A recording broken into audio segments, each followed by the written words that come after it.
What's up, everybody? So last week, a new edition of Wrecking Crew Demolishing the Case Against Stephen Avery by John Ferrick was released.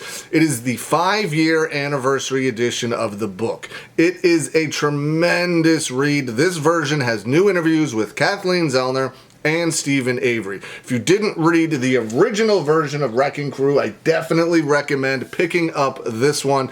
You can get it on Amazon. It has all of the old information as well as all of the new information as well. If you are at all interested in the case against Bobby Dassey and Stephen Avery, I definitely recommend reading this book. So what I'm doing is I already did a full book review series of this book a year or two ago. If you're interested, comment below and I will give you the playlist. I will link the playlist. It's in a playlist on this channel, and you can give it a watch for yourself if you are interested. But what I'm doing in this one is I'm going over the new information. I'm going over the interviews with Kathleen Zellner and Stephen Avery. This particular video will be about the interview with Kathleen Zellner, and like I said, it's just a Cliff Notes version. If you want the full interview, and I definitely recommend you reading the full interview, get the book because it's all in there. Now, this interview was conducted on September 29th, 2023.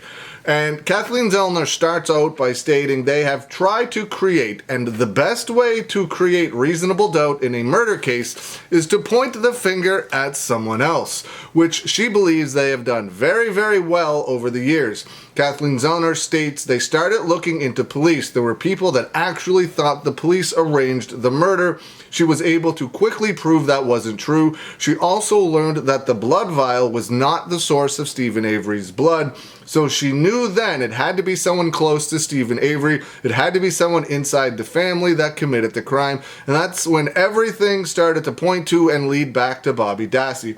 She uncovered that Bobby Dassey lied in his trial testimony about seeing Teresa Halbach walk towards Stephen Avery's trailer. Teresa Halbach left the property and Bobby Dassey knew that. Kathleen Zellner believes that Bobby Dassey followed Teresa Halbach.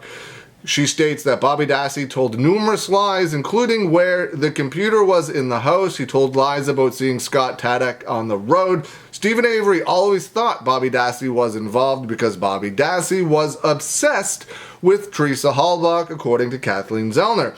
Kathleen Zellner states that they filed various motions because they now have a direct connection to the crime, because they have a witness who has no stake in the case who says he saw Bobby Dassey with Teresa Halbach's car. They start to talk about Mike, O-S-M-U-N-S-O-N,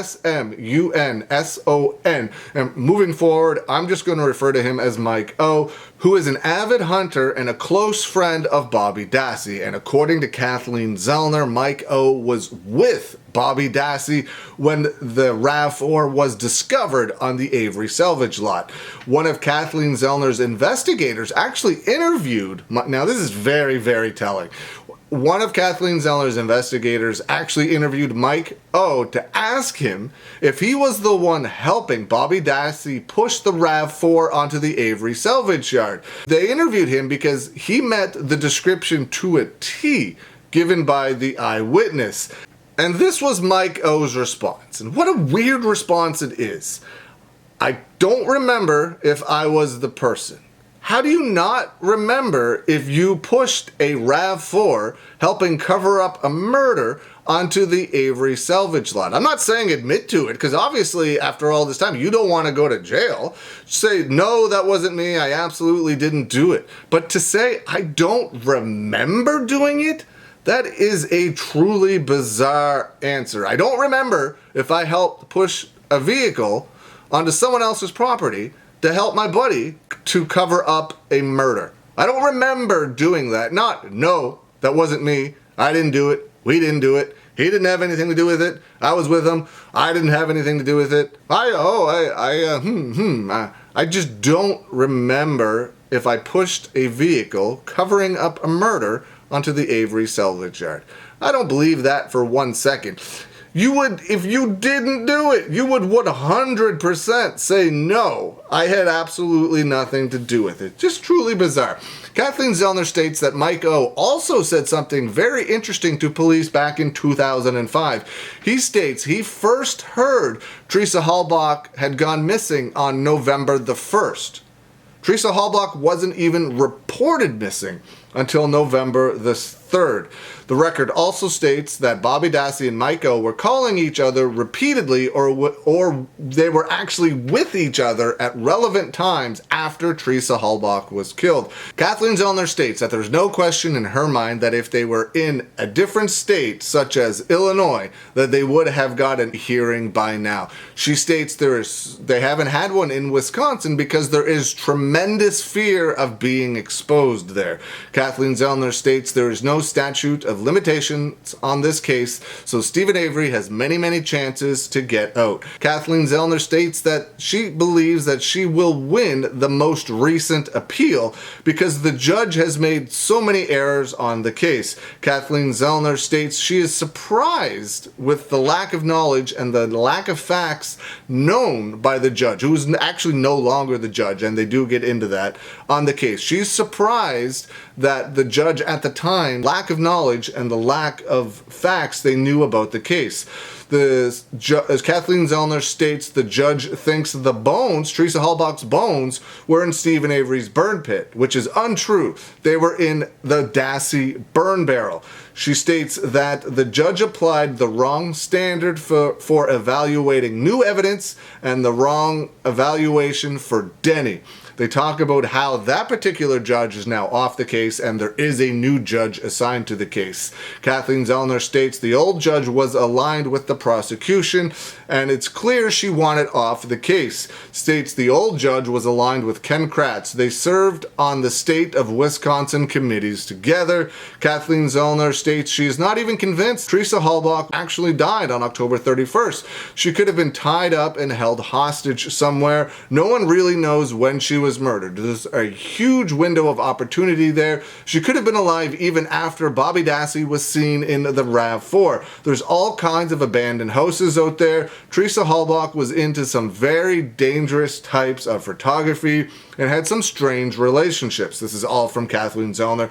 She had someone calling her all the time, and that person would always hang up, and the cops never figured out who that was. Teresa Halbach was not afraid of Steven Avery, and she seemed to know who the stalker was, and she was afraid of this person. She never thought it was Steven Avery. States again that Mike O fits the description given by the witness to a T of the person that was helping Bobby Dassey. Kathleen Zellner suspects that Bobby Dassey and Mike O drove the RAV4 from the turnaround on Highway 147 and then decided to push it once they got to Avery Road because they knew they had to be quiet. They didn't want to wake anyone up. Kathleen Zellner thinks that Teresa Halbach was dismembered in Bobby Dassey's garage like a deer. 60% of her bones were never recovered, including the spine and ribs. Kathleen Zellner states she was not surprised that Andrew Colburn lost his lawsuit against Netflix. So that's the Cliff Notes version of the interview with Kathleen Zellner. If you want the full interview, pick up Wrecking Crew on Amazon. It is a tremendous read. But what did you think of the interview with Kathleen Zellner? Have you read the full interview yet? Let me know. The next video, we will go over the interview with Steven Avery. But let me know what you think of this interview with Kathleen Zellner. Let me know what you think. What do you think of her pointing the finger even stronger at Mike O as being possibly Bobby Dassey's accomplice in helping cover up this murder? Let me know. Leave some comments below. I hope you're having a good day, and I will see you again soon.